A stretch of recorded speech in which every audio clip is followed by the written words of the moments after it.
Sino yung mga iboboto nyo, ma'am? Mantagin po ninyo yung score po, 49. Naka-9 lang po yung Marcos Jr., 40. Yung kay Pangulo Duterte.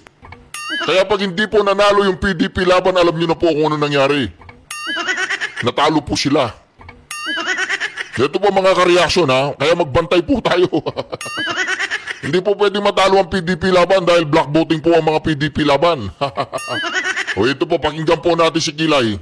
Kaninong team kayo? Hindi yan.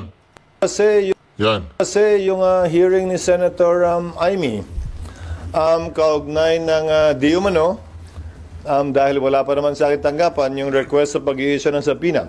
At na ito daw ay may kinalaman sa kalayaan ng Senado. Nais kong sabihin, ang pagiging malaya ng Senado ay hindi pinapatunayan sa kada isang insidente kaugnay ng kagustuhan ng isang miyembro. Paano, Senator Escudero? Paano yung kalayaan na sinasabi ni Jaime Marcos mayroong katibayan na paglabag sa batas? Na mayroong katibayan na ang ginawa nilang pag-aresto sa dating Pangulo ay illegal. Ay sinasabi mo nga, hindi illegal eh. Para sa'yo, hindi illegal yun eh. Para sa'yo, hindi illegal. Basta bibit-bitin na lang. Wala nang ano.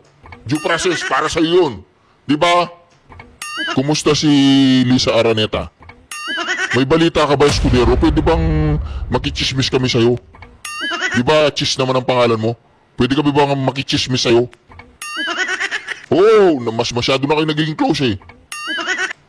Ito'y mababakas, makikita at mapapatunayan sa direksyong tinatahak ng aming institusyon. Oo. Nasabi ko na kanina, at alam na rin niya yun, Oo.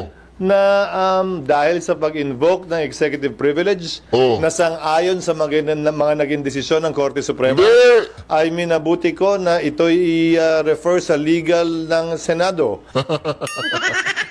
Legal na Senado? Hindi ka ba lawyer? Hindi mo ba naiintindihan na merong mga nakakalkal na bulok kaya ayaw na nilang ipadala doon ang mga tutanib bangag? Di ba hindi mo ba nakikita yun?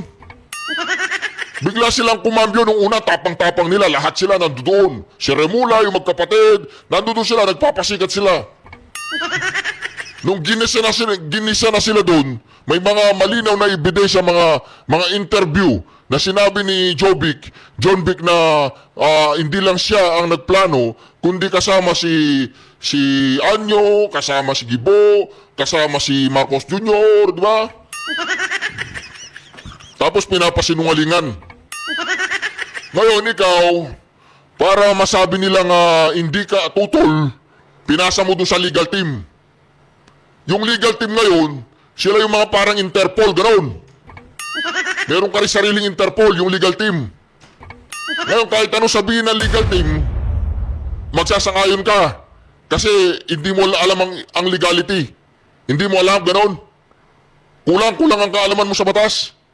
Kulang ang pagkakaunawa mo. Panoorin mo kasi yung hearing. Panoorin mo yung hearing. Kung merong malinaw na paglabag sa batas, ang ginawa nilang pag-aresto sa Pangulong Duterte. Di ba? Alam mo yan, hindi ka bobo. Hindi ka papatulad ni... Sino ba yun? Si Heart Evangelista kung bobo ka. Kapag alam niya ang nararamdaman niya, yung yag balls mo pumupunta na sa likod ng tenga mo, ay di namin alam. Di ba? Mapapansin din ni Heart Evangelista yan. Kaya kailangan maging patas ka, Chis Escudero. Hindi pwede yung ginagawa mong yan. Hindi pwede yan. Dapat para sa mga Pilipino ka.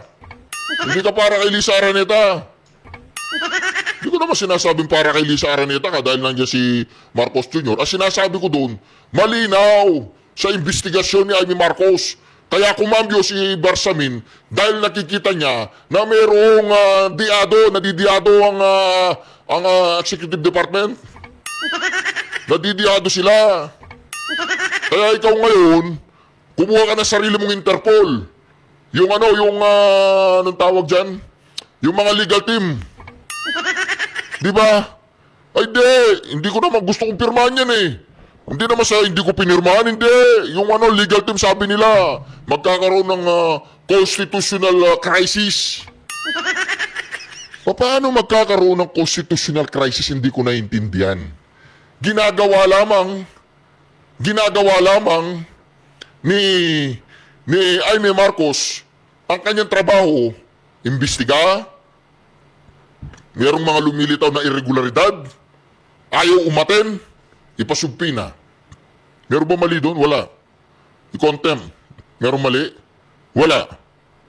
Hindi nila kayang arestuhin si Marbil at si Torre. O hindi na natin problema yon. Basta yung importante, sa legislatura, ginawa ninyo ang inyong dapat gawin. Ngayon, kapag hindi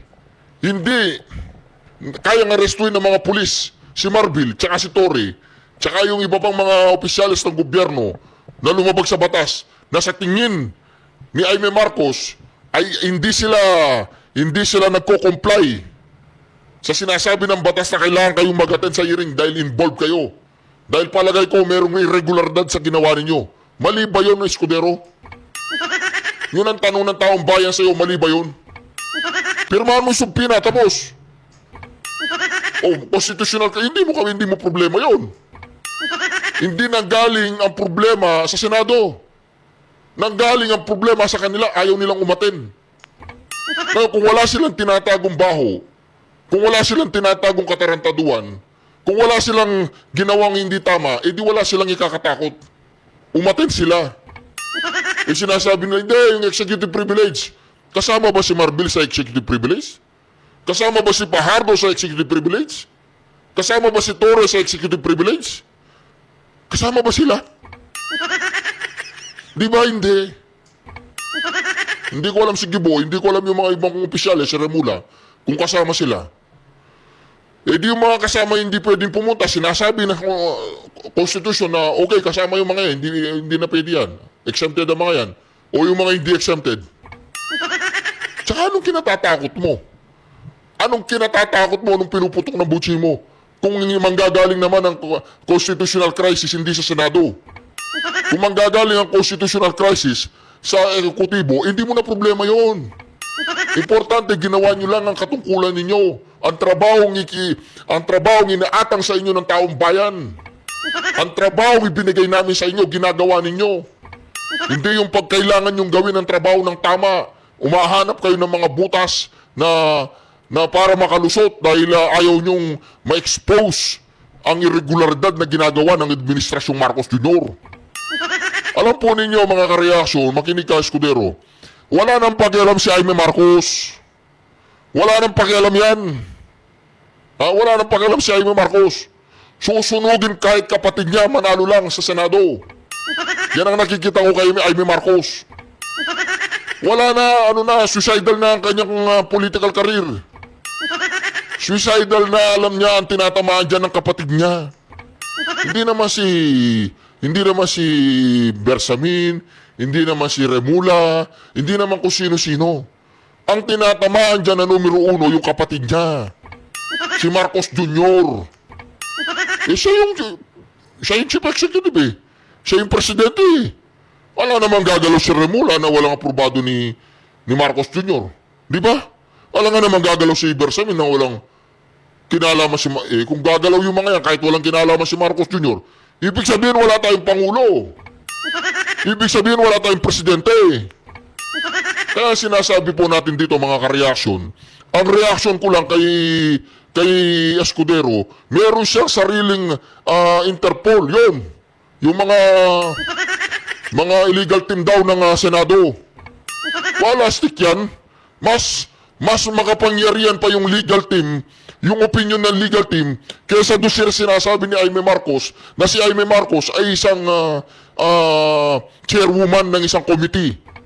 Sino makapangyarihan? Kapag pa sinabi ng legal team na hindi mo pwedeng pirmahan yan dahil magkakaroon ng constitutional problem, ibig mo ba sabihin, susundin mo yung legal team na hindi naman yun inalal ng taong bayan? Ang inalal ng taong bayan ay si Jaime Marcos. Sinong makapangyarihan? Si Jaime Marcos? Si Bato de la Rosa? Si Bongo? Ikaw? Kontra doon sa legal team? Pag sinabi ba ni Jaime Marcos kailangan ko ng sumpina? Ay hindi, tatanong ko muna sa legal team. Hindi pwede yan, Jaime Marcos. Kailangan muna natin itanong sa legal team kung ano sasabihin nila yung nasusundin natin. Ganun ba yun? Ganun yung ibig mo sabihin, Escudero? O talagang natatakot ka lang? Di ba? Tayuan mo yan. Senate President ka. Tayuan mo yan. Imposible yan ang sinasabi mo. Ipapaaral mo sa legal team.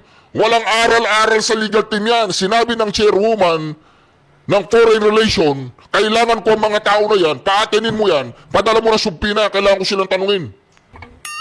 Meron bang mali doon? Wala. Walang mali doon. O bakit tayo nilang umaten kung wala talaga silang nilabag? Yung habeas corpus. Walang kinalaman yung habeas corpus. Walang kinalaman doon. Yung habeas corpus, ang kaso nun, pabalikin dito ang Pangulong Duterte. Ang tinatanong ni Jaime Marcos, bakit nila inaresto at kinidnap ang Pangulong Duterte? Paano magkakaroon ng problema yung habeas corpus? Yung habeas corpus, ang hinihingi ng mga anak ni Duterte, ibalik yung katawan ni Pangulong Duterte dito sa Pilipinas. Ang itinatanong ni Jaime Marcos, bakit nyo pinabayaan na si Pangulong Duterte ay madala doon sa dahi na illegal at kidnapping? Ayon sa mga eksperto katulad ni Medjaldea. Extrajudicial rendition. Ngayon, kung sinasabi mo na, ay hindi, tatanungin muna natin yung legal team. Wala stick yan. Ibig mo ba sabihin kung anong desisyon ng legal team yun ang masusunod? Wala nang saysay si Jaime Marcos na isang chairwoman ng Foreign Relation, na isang senadora, na sinabi niya kailangan ko ng subpina. Ay hindi, tatanungin natin sa legal team. Magkakaroon tayo ng constitutional crisis. Putang ina nga.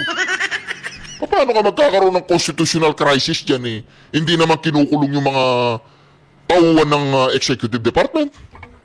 Tinatanong lang sila. Nung una talagang ang tatapang nila. Bakit ngayon ayaw nilang umatin? Executive privilege sila. Biglang cambio dahil mayroong habeas corpus.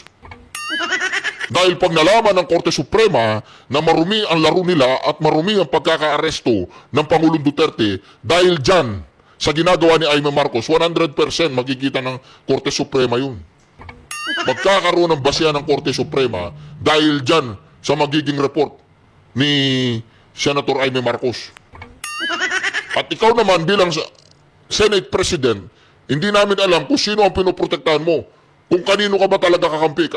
Sa taong bayan na naghahanap ng ustisya at nagtatanong, humihingi ng kasagutan sa ginawa sa Pangulong Duterte. Hindi mo sila tatayuan? Hindi ka para sa amin? Ang sinasabi mo, ayaw ko nang dagdagan ang gulo ng gobyerno ngayon. Kung halimbawa yun pala makakapaglutas ng problema. Escudero, halimbawa yung palang ginagawa nilang pagdinig doon, at yung pag-attend na dapat umattend doon, yung mga executive department members na inihingi ni Jaime Marcos, kaya niya sinugpina, ay yung pala ang makakapag-solve ng problema ng bayan. Yung pala ang kasagutan para maliwanagan tayong lahat sa parte ng executive, sa parte ng Senado, at sa parte ng mga taong umihingi ng ustisya para kay Rodrigo Roa Duterte. Papaano kung yun pala ang solusyon? Hindi pala yung iniisip mo na mas lalong lalaki ang gulo. O ang tanong, takot ka ba kay Lisa? By the way, nasaan si Lisa? Di ba? Ano ba yan? Gimmick ba yan? Kunyari nawawala si Lisa para pag-usapan. Nasaan si Lisa? Nasaan si Lisa? Nasaan si Lisa? Para isa na naman yan diversional tactic. Kaya nagtatanong na ang taong bayan sa iyo, Senate President Escudero, na ayaw ko naman sabihin na ikaw ay bagang buntot, na ayaw ko naman sabihin na ikaw ay isang duwag, o meron kang pinoprotektahan. Pirmahan mo, subpina, walang mali dyan. Hindi mali yung pipirmahan mo, subpina. Ang mali, mas pakikinggan mo yung mga legal team na mag-uusap-usap kayo dyan kung ano yung magiging magandang solusyon para itago ninyo lahat yung hinihingi ni Jaime Marcos. Or ipakita mo ang Senado ay isa ring takbuhan ng mga naghahanap ng ustisya. Katulad ni Jaime Marcos. Kahit papano, kahit manggagamit yan, kahit Marcos yan, gagawin niyan lahat, kahit kapatid niya susunugin niya para manalo lang sa pagkasenador. O pabor pa rin sa atin yun. Sige, tuloy-tuloy ka lang, Aimee. Di ba? Pero Mission Impossible mo, Aimee. Kapatid mo ang presidente. Ginagawa mo yan. Nag-usap na ba kayo na gagawin mo yan? Nag-usap na ba kayo na kunyari kakalas ka sa alyansa para lamang magkaroon ka ng tinatawag na simpatiya sa mga Duterte followers? Kaya dito, SP Escudero, hindi naman sa pagmamagaling o nagagaling-galingan ako. Walang mali kung pipirmahan nyo mo yung subpina. Walang mali dyan. Hindi naman sa pilitan, hindi sila umatin. Pag hindi umatin ba, ibig mo ba sabihin na subpina gumagana lang yan sa mga vloggers, sa mga maliliit na tao, katulad ni Grialdo? Ang subpina ba gumagana lamang para kay Harry Roque sa mga Duterte supporters? Pagdating sa mga nasa gobyerno, hindi gagana ang subpina para kay Torre, kay Marbil, kay Pajardo, kung kani-kanino pa dyan na involved. Hindi pwedeng subpina sa kanila. Pati sila, parte ng executive department. Magkakaroon ng constitutional crisis. Paano magkakaroon ng constitutional crisis kung yung mga yun hindi naman cover ng presidential or executive privilege? Di ba mga kareaksyon? Yan ang tanong namin. Kung talaga ikaw ay lalaki, hindi naman natin makikita ang pagkalalaki dyan. Hindi naman natin makikita kung mayroong prinsipyo ang tao dyan sa pamamagitan ng pagpirma sa subpina. Hindi naman natin makikita kung mayroong bayag o walang bayag ang tao dyan. Kung pipirma ng subpina o hindi pipirma ng subpina, hindi natin makikita dyan. Di ba? Ganon. Ganon ang sinasabi mo, di ba? Hindi mo naman makikita ang pagiging independence ng Senado sa pagpirma o hindi pagpirma ng subpina. Ganon, di ba? Ibig mo sabihin talaga, pinapakita mo ngayon na mas merong kapangyarihan yung legal team kaysa kay Amy Marcos na isang chairwoman ng isang foreign relation committee, gano'n. Hindi, napag-uusapan lang po kasi natin to mga kareaksyon. Dahil ngayon mga kareaksyon, ang nangyayari halatado na po. Halatado na, wala na tayong tatakbuhan. Hindi na nararamdaman ng taong bayan na meron pa silang tatakbuhan. Ngayon, kung pati itong Korte Suprema, hindi ka naman ibig sabihin papabor siya sa mga Duterte o sa mga supporter ng mga Duterte. Dapat pumabor lamang sila kung ano yung tama. Di ba? Nung panahong inaaresto ang Pangulong Duterte, ini-invoke nila yung Article 59, hindi pinakinggan. Basta't isinakay ng sapilitan doon sa aeroplano. Pagkatapos sumakay sa sapilitan doon sa aeroplano, nag-press conference na si Marcos Jr. Parang nagkamit siya ng isang napakalaking tagumpay sa buhay niya. Di ba? Ganun yung impression ko sa kanyang press conference. Without any remorse. Walang kalungkutan sa kanyang, walang maaninag na kalungkutan sa kanyang muka na sinabi niya, ang Pangulong Duterte ay lumapag galing Hong Kong at ngayon ay papunta na sa Dahay. Wala. Masaya pa siya na ang kanyang kababayan ay doon lilitisin sa ibang bayan. Tapos, soberentiya na sila ng soberentiya, sovereignty na sila sa sovereignty dyan sa South China Sea, pero yung mga kababayan nila, tinatapon nila kung saan nila pinapalitis. Pinapabayaan nilang ganun. Di ba mga kareaksyon?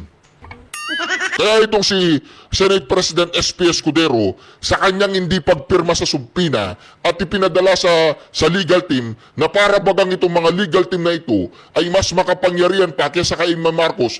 Parang sinasabi ni SP Escudero na kailangan ninyong pag-aralan yung desisyon ni Amy Marcos, baka yung desisyon ni Amy Marcos ay malaking kamalian. Ganun ba ang pinapakita mo kay Amy Marcos tsaka yung mga kasama niya doon?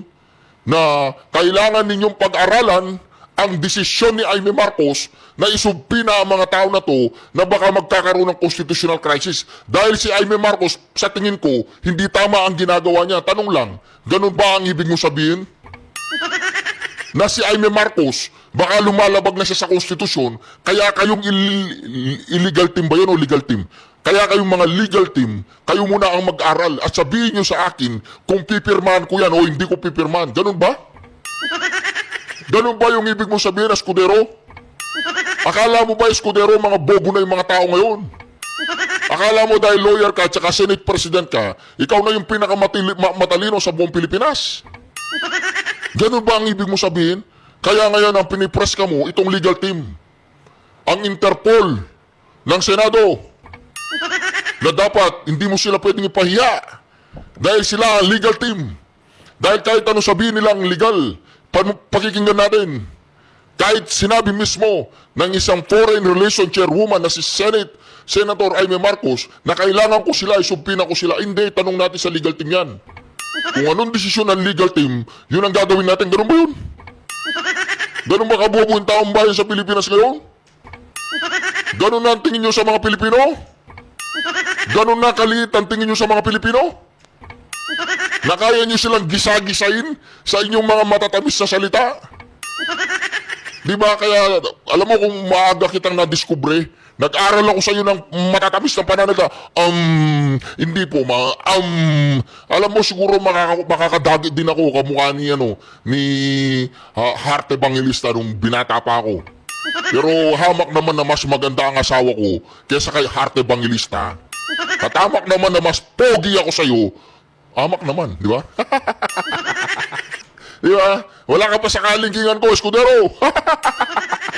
Pero mga kareaksyon, hindi pa pogi yan to. Hindi pa gandaan to. Ito dapat kung ano po ang nasa katuwiran. Kung ano nasa katuwiran tayo dito. Hindi pinag-uusapan dito kung pogi ka o hindi ka pogi. Ang reaksyon ko sa nangyayari ngayon, mga kareaksyon, ang reaksyon ko dito sa asal ni SP Escudero, kailangan yan tanungin itong legal team dahil baka nagkakamali si Aimee Marcos. Na baka mali si Aimee Marcos sa kanyang desisyon na isubpi na sila, kaya tanungin natin yung legal team. Ang galing no? Ang galing, bobo yung mga Pilipino.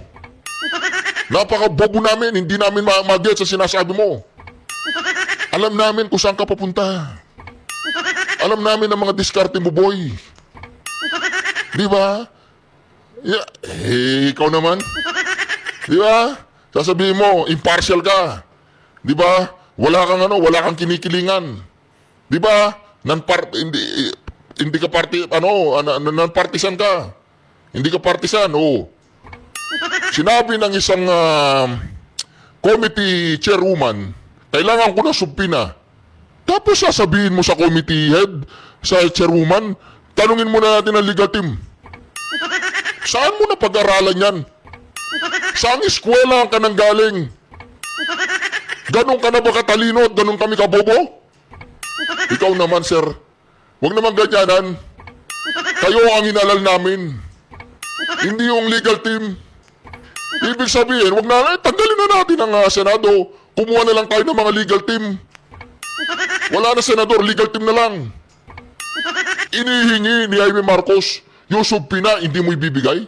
Tatanungin mo yung legal team? Anong klase ka, senador? Minamaliit mo yung kasama mo dyan. Diskriminasyon yan dahil babae siya. Dahil ba hindi siya sumasang-ayon sa kanyang kapatid? At ikaw ay pabor sa kanyang kapatid? Tanong lang yan. Di ba? Alam ko matapang ka. Pagkasama mo si Lisa Este. Di ba mga kareaksyon? Kaya dito, Mr. Senate President, ang inihiling namin sa'yo, pirmahan mo yung subpina para magkakaalaman. Kung talagang tama o mali yung subpina. Kaya pag nagkaroon ng constitutional crisis, hindi kayo ang may problema. Ang may problema, yung gumawa ng katarantaduhan laban sa konstitusyon, hindi kayo. Kung kayo ay makikipag-participate pa kayo dyan sa tinatawag nating unconstitutional na ginawa laban sa Pangulong Duterte, ibig sabihin, kasama kayo sa gumagawa ng constitutional crisis. Napakadali lang po niyan, mga kareaksyon. Napakadali lang yan. Bakit hindi mo pirmahan yung subpina? Huwag mo kaming patudyadahin na tatawagan mo yung legal team at ipapahiya mo yung si Senate Aimee Marcos na minamaliit mo yung kanyang desisyon na isubpina sila. O di ba? Eh di kung magkaroon ng constitutional crisis, di magkaroon. Hindi mo na problema yon. Hindi ikaw ang gumawa ng constitutional crisis. In the first place, naghahanap si Jaime Marcos na manalo sa Senado. Ang pamamagitan nun, susunugin niya yung kapatid niya sa kanyang investigasyon. Ganun yun. Pabor naman kami sa ginagawa niya. Tama naman ang ginagawa niya. Tama ang ginagawa niya. Alam mo kung anong mali sa ginagawa niya? Alam mo kung anong mali sa ginagawa niya? Kapag pumayag siya na hindi masubpina ang mga nasa executive branch of government. Sige, meron na silang tinatawag nating executive privilege. Yung walang executive privilege, hindi mo ba pipirmahan yun? Hindi mo pipirmahan yun? Ito po mga kareaksyon. Pakinggan po natin ang abogadong ito. Tantanan muna natin si Senate President Chis Escudero. Matapang to eh. May bayag to. Di ba may bayag? Parang napansin ko si Escudero lagi sinisipon. Hindi, napansin ko lang. Lagi siyang sinisipon.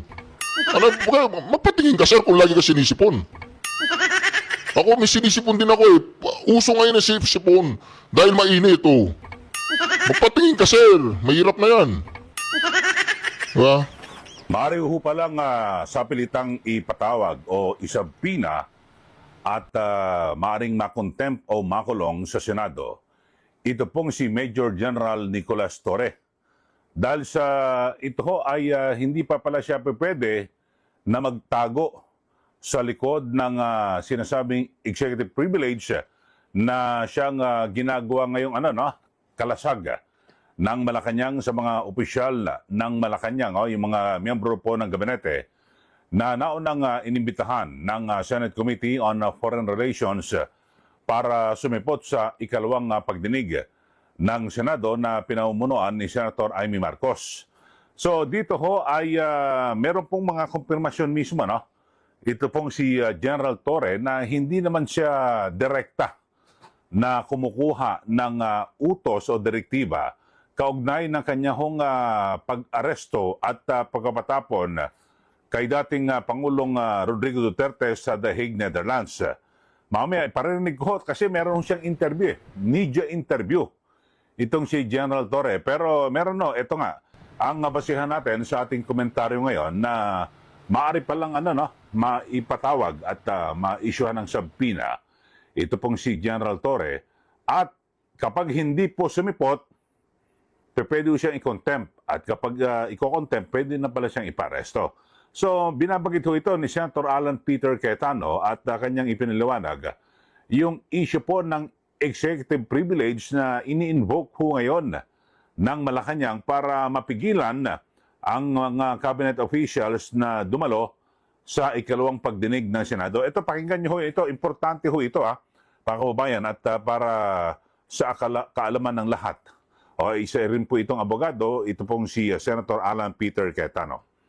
Ang kaso, lahat ng ginagawa ng mga COM ngayon, ng mga TRICOM, QUADCOM, ang kailangan lang gawin ng witnesses nila ay mag-file ng kaso against themselves, tigil na yung hearing. No? Number two, there are many points regarding other guests. For example, General Torre, no? He's not covered by executive privilege unless the president talk to him directly. Ang executive privilege, pagkaalam ko, kasi kasama po ako doon, ako po nag-chair nung investigation sa ZTE nung na-discuss po itong mga issues na to at na-bring up for the first time in, at least in a recent history, yung executive privilege. Ang purpose ng executive privilege, pareho din ng purpose nung privilege na binibigay, for example, sa journalist, that hindi nila kailangan sabihin kung sino ang kanilang source, or kaya mag-asawa, or yung doktor at pasyente, or abogado at saka kliyente. Ang purpose kasi nun, the client and the lawyer can freely discuss. Ganon din, ang doktor at saka pasyente can freely discuss kasi they will not be compelled to testify, no?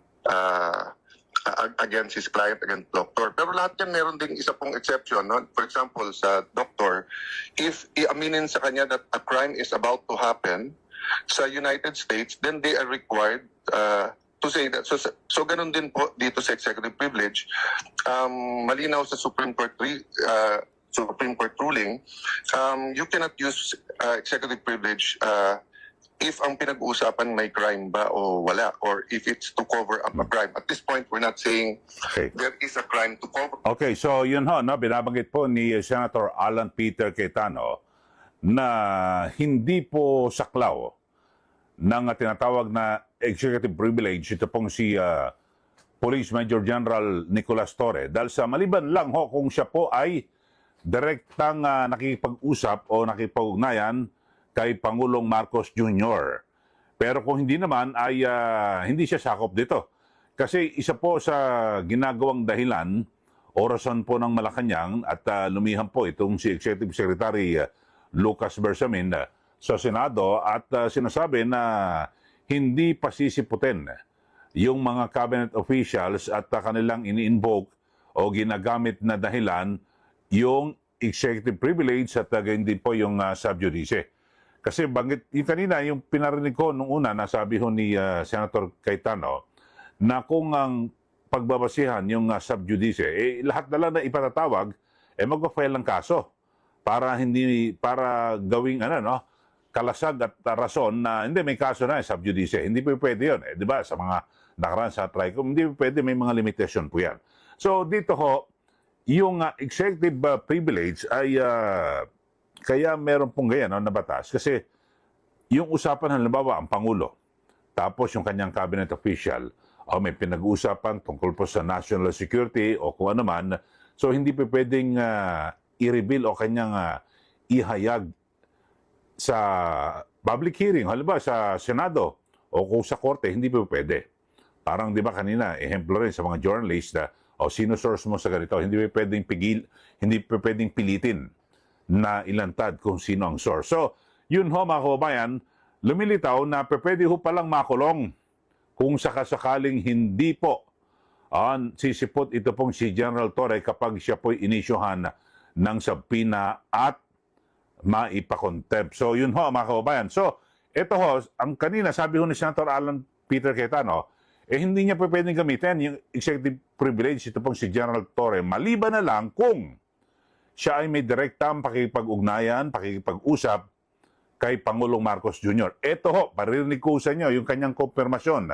Sabi po ni General Torre ay wala ho siyang direkta na pakikipag-usap kay Pangulong Marcos Jr. Kundi sa kanyang hepe lang po ng Philippine National Police na si General Marbil. Ito ho, media interview ho ito Siguro naman hindi na ho siya magbabago at babaguhin ito ng Malacanang. Hindi, may direktang usapan yan. Mag-aalibay sila at sasaluhin. Ito pong si General Torre. Ito, pakinggan ho natin. Media interview ho ito kay General Torre na kanyang inaamin, kinukumpirma na tanging sa hepe po ng PNP, dun lang siya nakikipag-usap at hindi sa Pangulo. Ito, panoorin po ninyo at pakinggan. Yung high-profile arrest na ito, who was giving the marching orders, sir? Sino yung kausap mo each time? Kanino ka nag-update from morning to the evening na nag-board na ng plane si former president? I take orders from my chief PNP. Everything is from my chief PNP, through my chief PNP. Kung saan man siya kumukuha ng iba pang orders, hindi na ako privy doon sa ganong linya. Isa sa mga questions din ng Observers General ay kung meron daw po ba kayong direct line kay President Marcos? Definitely wala. So lahat po ay through PNP Chief Marbil po? Yeah. Okay. Maliwanag ho Binabanggit po ni General Torre na wala po siyang direkta na linya o pakipag-usap kay Pangulong Marcos Jr. Patungkol na rito sa pag-aresto at agad na pagkapatapon sa The Hague, Netherlands, sa ICC, ito pong si dating Pangulong Duterte. Maliwanag po at ang lahat daw po ng utos sa kanya ay galing ho kay PNP Chief General Marbil. So maliwanag ho yan Siguro wala nang bawian yan, General Torre. O kaya naman sa Malacanang, bigla niyong sasaluhin ito pong si General Torre para masako po siya ng executive privilege. Wala na po. Mismo sa media interview, binanggit ho ni General Torre at kanyang kinukumpirma yung mga naunang pahayag o preliminary findings ng Senate Committee on Foreign Relations na sabi po ni General Torre, matagal na pala talaga itong pinlano. O planadong-planado noon pa ho ito at itong pag-aresto kay dating Pangulong Duterte. Pero bakit ayaw pang aminin? Kasi sa unang hearing ng Senado, di ba nagkabuhol-buhol nga ro, no? Sina Secretary John Vic Remulla ng DILG, si Justice Secretary Boying Remulla, tapos lahat ho nagkabuhol-buhol po sila sa pagsasalita. Bakit ayaw pa niyang aminin? Bakit hindi niyo aminin na pinlano na namin yan? Matagal naming naplano yan para pag lumabas yung arrest warrant laban kay dating Pangulong Duterte, agad siya maaresto at maipatapon sa ICC. Bakit ayaw niyong aminin? Ginawa niyo na eh. Di ba? At kung dumalo sila sa pagdinig, yung pangalawang hearing ng Senate Committee ni Senator Amy Marcos, doon ipaliliwanag ko, iisa-isahin talaga eh. Pati yung pagkain ng aeroplano, lahat po, at yung pagpunta ko rito sa nung nakarang taon, dito po sa Pilipinas, may mga hotel pa eh, kung saan tumuloy yung mga taga-ICC. So, detalyado ho. Bakit ayaw nyo nilang aminin? Malacanang.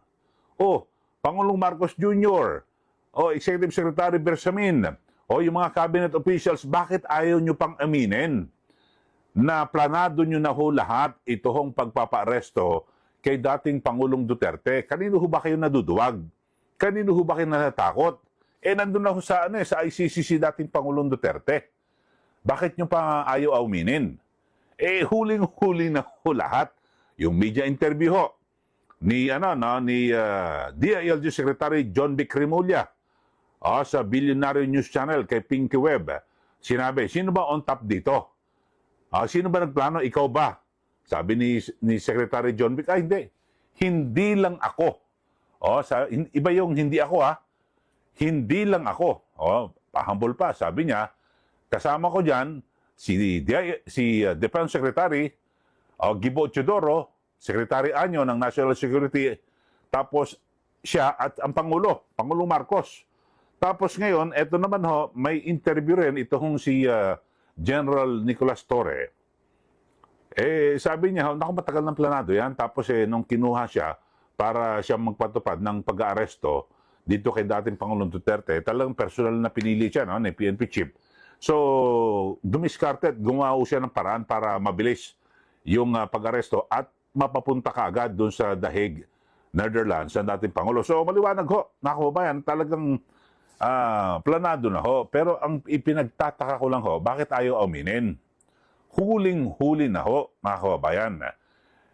Hindi naman magiging sabihin natin, itatago mo sa tinatawag na executive privilege, sinabi nyo na sa media.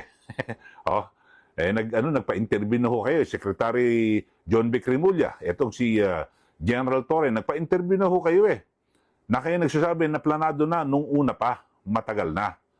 Ba't ayaw nyong aminin? Ba't kayo naduduwag na sabihin ang totoo? Di ba? Kasi nagmumukha ho kayong katawa-tawa at sabihin napakasinungaling na mga ito. Huling-huli, sila mismo nagsabi. Yun ho.